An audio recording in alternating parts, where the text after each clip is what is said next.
Hey there, welcome to First Five. If you're looking for encouragement, you came to the right place. Let's dive in. Let me say something that's kind of unpopular. I have no desire to be anything else other than ordinary. Let me not lie to you. I have a desire to be a lot of things. If anything, I actually think I have a desire to want to be great and be extraordinary. But we've talked about this on this podcast before. That is not the aim of our life and should not be the aim of our lives. The aim of our life, we should make it our ambition.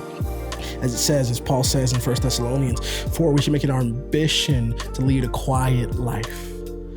That doesn't mean that we can't do great things for God. It just means that our aim is not to do great things for God. Our aim is to be with a great God. And therefore, I say this with confidence. I am aiming actively toward being ordinary. I don't really want to be anything else other than ordinary. And maybe you find yourself in that situation too, where you want to do great things. You want to be great. You want to just do all of these wonderful things for God. Maybe it's not even for God. Maybe you just want to be famous. Maybe you just want to be known. Maybe you just want to make an impact on the world. You just want to do good for the world at large. You want your good and all the things that you can do to scale beyond you. And I think inherently, those things can be really good dispositions to have. But what I love is that we see so often in the scriptures that God uses not the greatest among them, not the ones with all of the gifts and all of the things to offer, but it's often that God uses ordinary people to do extraordinary things. And so I want to be considered ordinary. I want to be considered among the ordinary, not because I don't want to do great things for God. It's because more than anything else, I want God to do great things through me. I want God to do great things in me. And I know He loves using the ordinary to do the extraordinary. Let me show it to you. If we're looking at Acts 4, still continue on in the book of Acts, and it says this in verse 13. Let me give you a little bit of context of what's going on here. Peter and John have been brought before the Sanhedrin by the Sadducees and the temple guard because they just healed a man. They healed a lame beggar. And so the Sadducees, the temple guard, the rulers and the elders, they bring them before the court. They've put them in jail until the next day. They bring them before the court, and then all of a sudden Peter is emboldened with the Spirit of God. And he's filled with it. And he says out of his mouth, he's like, basically, if you're here to persecute us because we tried to heal some people, you're in the wrong. If you're here to persecute us because we tried to heal some people, you should know that this is Jesus by which we do this through. And he speaks with such boldness and such clarity. And he says that salvation is found in no one else, for there is no other name under heaven given to mankind by which we must be saved. And then he says this in verse 13. This is when they saw the courage of Peter and John and realized that they were unschooled, ordinary men. They were astonished, and they took note that these men had been with Jesus.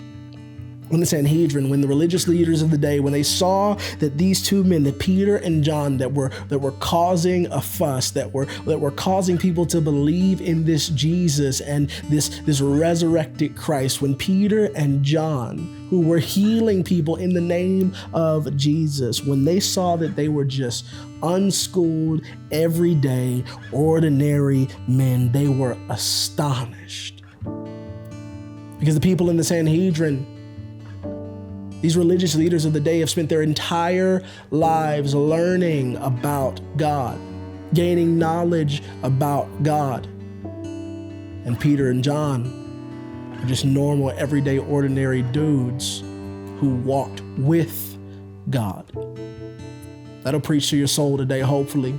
Hopefully that encourages your soul, that knowledge about God is not greater than walking with God, being in personal relationship with God, knowing Him for yourself, not just having head knowledge about Him, having heart knowledge about Him, that your heart knows Jesus and you are in personal, everyday, ongoing relationship with Jesus. It says that they noted that these men had been with Jesus, and it was clear. because of the miracles that they performed, because of the things that they had done. People could tell these men have been with Jesus. Whether they chose to believe in him or not, they can tell that these men have been with Jesus, with the man who calls himself the Son of God.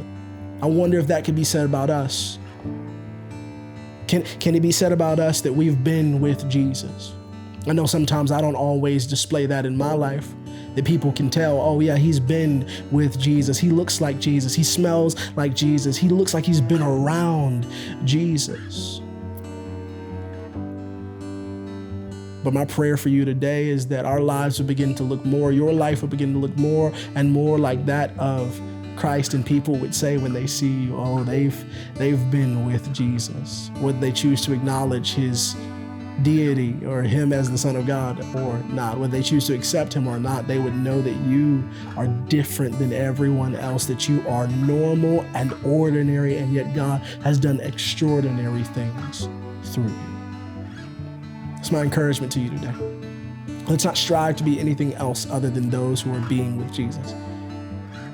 Let's make it our ambition to lead a quiet life. Let's make it our ambition to do what it is that God has called us to do. Let's make it our aim to be with Jesus and allow him to make more noise out of our life. Allow him to do great things. Allow people to say, wow, they're different than everyone else around us.